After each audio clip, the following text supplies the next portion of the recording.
तुम्ही कधी डिंकाचं सरबत पिला आहे का?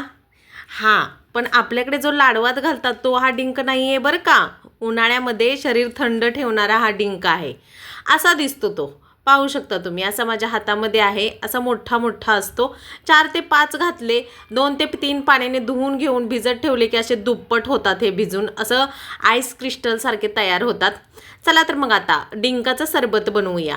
जसं की आपण लाडवामध्ये डिंक घालतो त्याने आपले हाडं मजबूत होतात. या डिंकानेही जॉईंट पेन वगैरे दुखत असेल तर राहतं.